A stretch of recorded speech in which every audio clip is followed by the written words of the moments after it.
Hi, welcome to the Craft channel.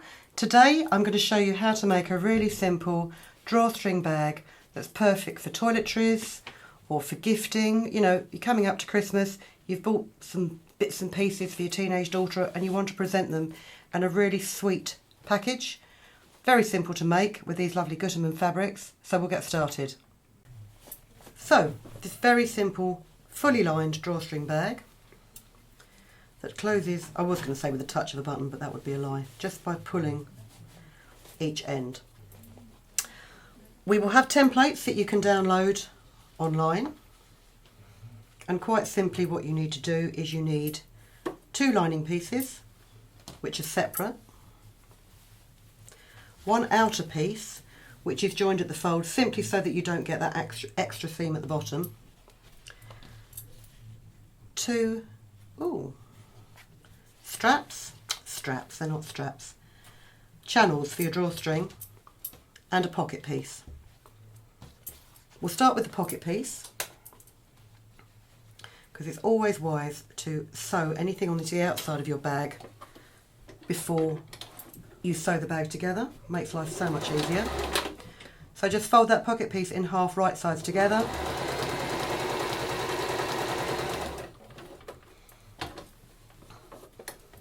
And just sew to about 1/3 of the way along the bottom edge and finish it with a lock stitch.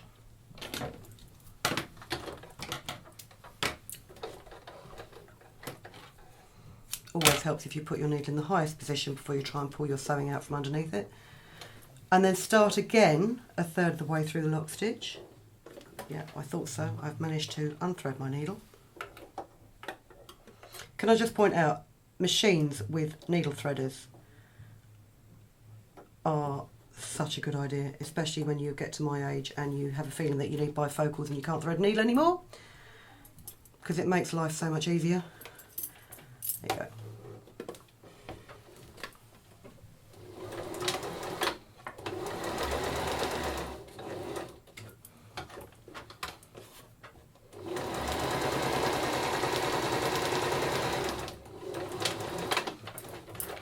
So you've sewn around all 3 sides, but you've left that gap in the bottom so you can turn it out.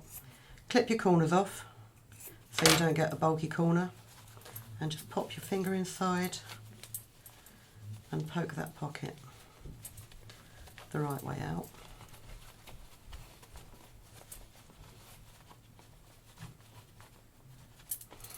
And just use the point of your scissors, your closed scissors, so that you don't pierce the fabric, just to get those corners out nice and square. I think actually somewhere I've got a proper point turner, but that involves looking for it. There you go, nice and square. Now you see you've got an open edge there. That doesn't matter, because what you're going to do in a minute is you will close that up as you stitch it to the bag. But what I just want to do is top stitch that folded edge to give it a neater look.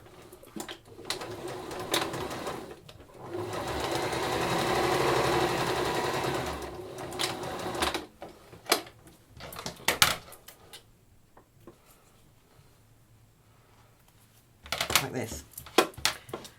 So once you've done that, take your bag front piece, and there's quite a nice rose print here on this Gutermann fabric, so I don't want to cover that with a pocket, so I'll use this side for my pocket. And bear in mind that a lot of this will be the base of your bag, so I would recommend that you pop your pocket with the top stitched edge up about 3-4 centimetres from the top of the bag. Make sure it's in the centre and it's square. Pin it in place like so, and then just machine stitch it. Go forwards and back a couple of times just on the top of that pocket to reinforce it, because as you're popping things in there, the tendency will be for that to start pulling, so you need to reinforce that stitching.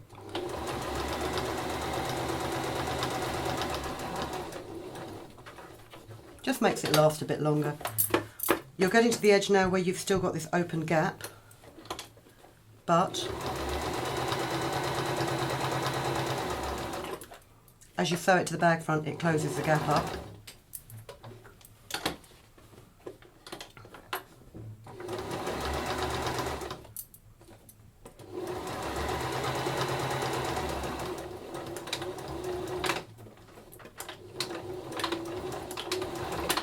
And reinforce the other side as well.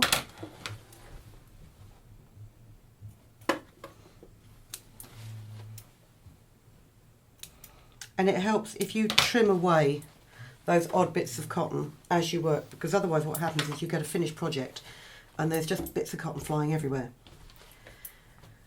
That's the front of your bag. What you now need to do is you now need to attach the drawstring channels to the top edges of your bag. So take your drawstring channels, and you will see they are the same length as the bag. I actually need to make them shorter so that I've got a seam allowance in here.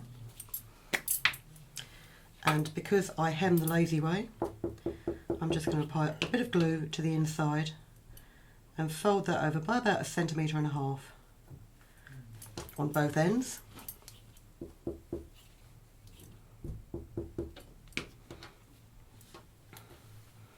It's just really to hold it in position while you're sewing it. And then these get folded together, wrong sides facing. And I'll just pin these here a second.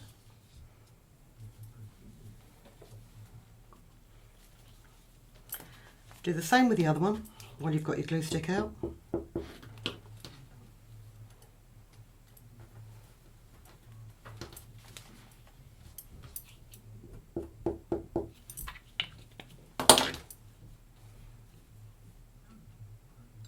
Just like so.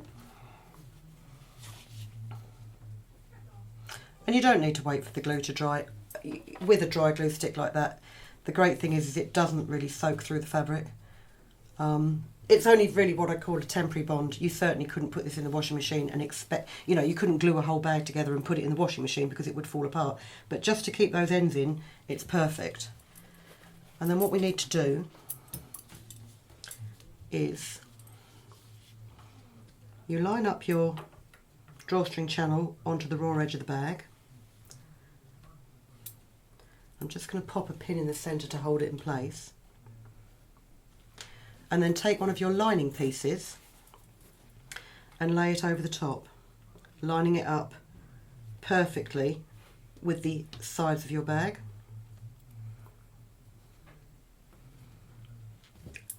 And then pin it all the way along. So you've got 4 raw edges that have all matched up. Stitch that seam. And don't... Actually, no, you can. You can go right to the end of this.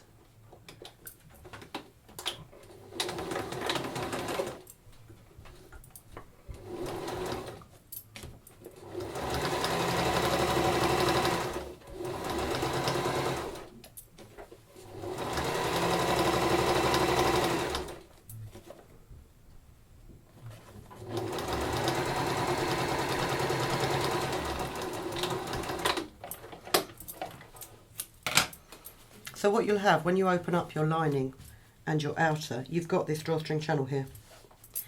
Now you need to do exactly the same thing on the other side. So bear with me while I repeat the process. So line this up on your raw edge so you've got an equal distance either side. And just place one pin in the centre. Take your other lining piece, lay it over the top so it matches up with your outer fabric. And repin it, and then drop your pin.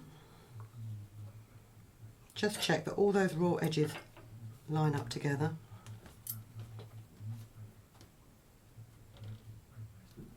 Like so.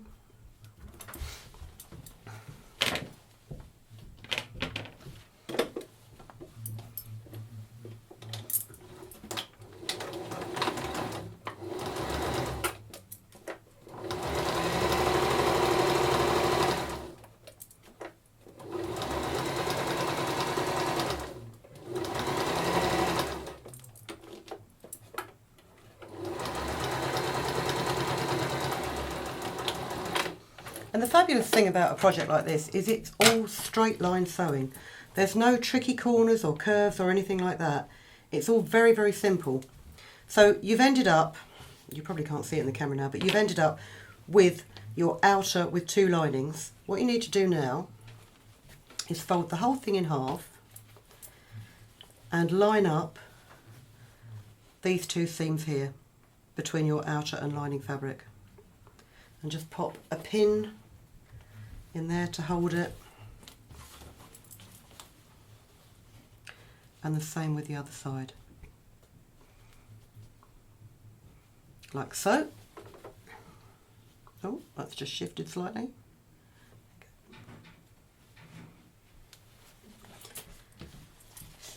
Once you've done that, and you've laid it flat, you can then run down both side seams in one continuous seam.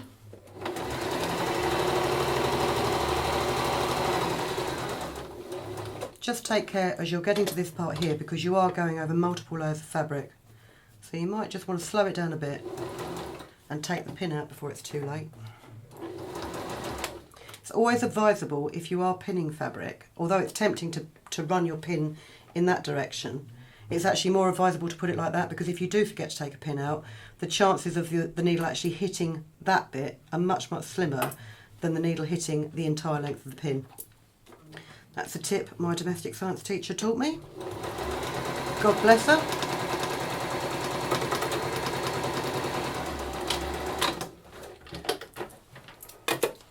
So there's that seam, and you do exactly the same on the other side.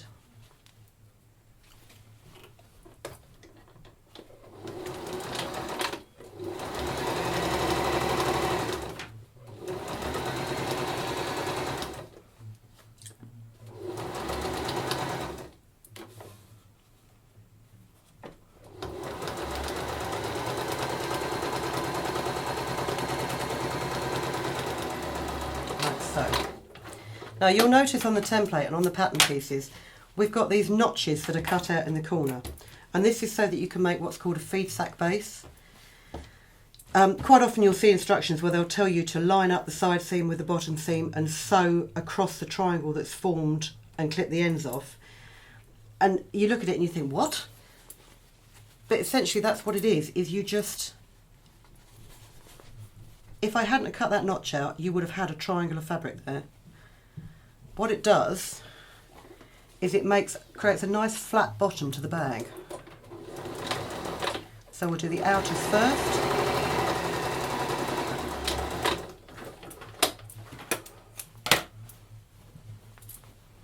So get your fingers where you've got the corner of that notch, get your fingers in there, pull it flat. Just take that excess fabric out there and line up those 2 straight edges and sew straight down there.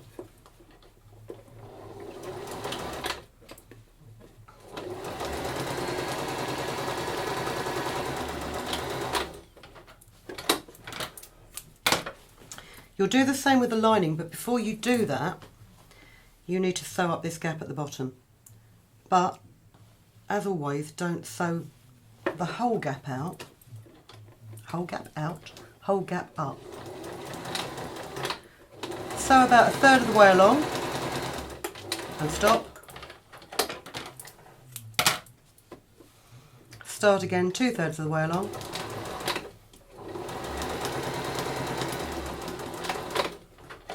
And stop. Because you need this piece here to turn the entire bag inside out. But once you've sewn that bottom seam, again, you can do exactly what you did at the outer. Line that up.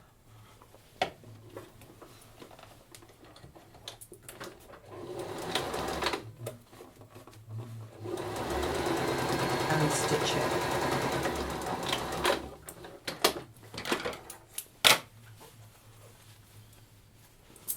And again with the other side.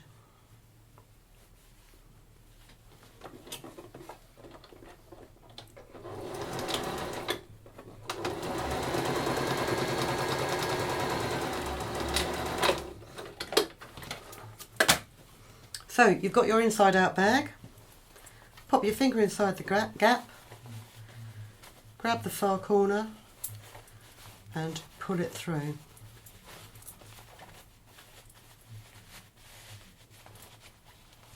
And actually it's amazing how much fabric you can get through a small gap if you're careful. Just like this. And before you close that gap up, what I would recommend you do is you just push the corners of the outer of the bag out.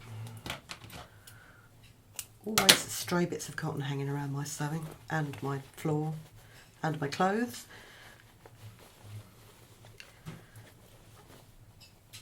Oh, that was a lousy bit of seam there. Let's just, rather than turn the whole thing back through the bag. Now that's my fault for doing it in a hurry and not actually pinning it. Bear with me a second while I just remedy my shoddy stitch work. But at least it's on the lining, so actually it's not too bad.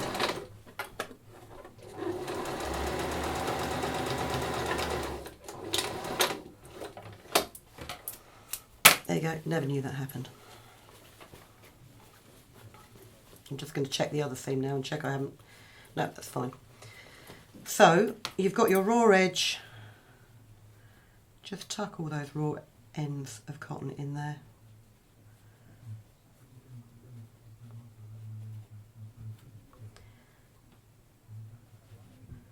And I'm just going to pin that. If you're a perfectionist, it pays to just slip stitch that seam with a matching cotton. If you're a make do amend like me, just top stitch less than 1 millimetre away from that folded edge to close the gap up. If you're using it as a cosmetics bag, the last thing you want is your eyeliner pencil falling down the gap in the middle. And then push your lining into your bag like this. Now what I like to do once that lining is in there is to keep it in there. I like to normally top stitch this seam here, as I have done on this bag here. I don't know if you can see, there's just a line of top stitching, keeps it in place. To save a bit of time, I'm not going to do that because you know how to do a top stitch. You'd simply, if you've got a removable part, which most sewing machines do have now, you would simply stick it over the, I think this is if you're sewing cuffs and sleeves, just stick it, roll it all the way around to top stitch it. But I'm going to save a bit of time and not do that because I really want to show you how to thread your drawstring through. You need some cord and you need a safety pin. Get your length of cord, and if you just wrap the end of your cord with a bit of washi tape so that it doesn't come unravelled as you're threading, pop your safety pin through there, and that makes a nice bodkin. If you've got a bodkin, then by all means use your bodkin.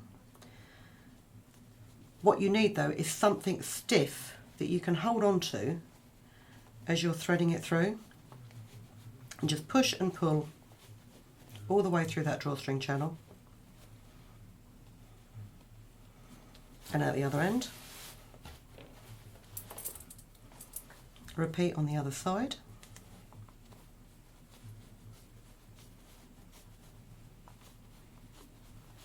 Like so. And if you're short of cord, then what you can do is just stop there and have a simple drawstring that just draws up like this. But I do like those ones where you can pull both sides of the handle and it gathers up in the middle. So in order to do that, take it through again. So you're making a loop all the way through the channel of the bag. And try and keep, as you're doing it, you can feel that cord already at the bottom. Try and keep your safety pin above that so you're not twisting the cord as you're doing it. Oh.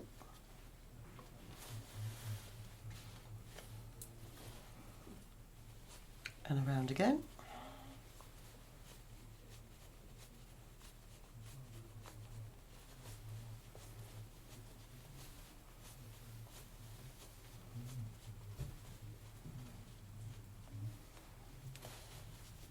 see how effective a safety pin is as a form of cord, you know, a cording needle. Take your safety pin off.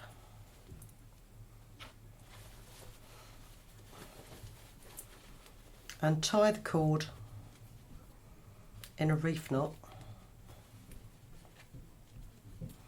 And pull that, that's not a reef knot, that's a granny knot.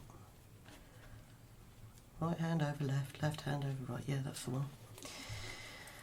Pull that knot as tightly as you can because you want it to stay secure.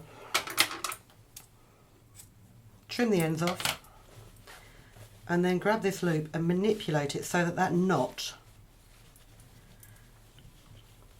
actually fits inside the drawstring channel just for a neater finish, like so. And then if you, in an ideal world, I bet I don't get the same ones twice, no, there you go. In an ideal world, you can pull those two of those loops and it will just gather that bag up neatly. And you've got two little handles for a diddy bag. And you can see you've got a nice flat base on here, which has been formed by that feed sack bottom. So there you go. If you're Christmas gifting or birthday presents or things like that, great little diddy bags in which to put cosmetics, chocolates, anything you like. Hope you enjoyed it and we'll see you next time. If you've been inspired to create, please share your makes with us in the comments section below. And if you've enjoyed videos by the Crafts channel, hit the like button. Want to see more of us? Then click subscribe. See you next time.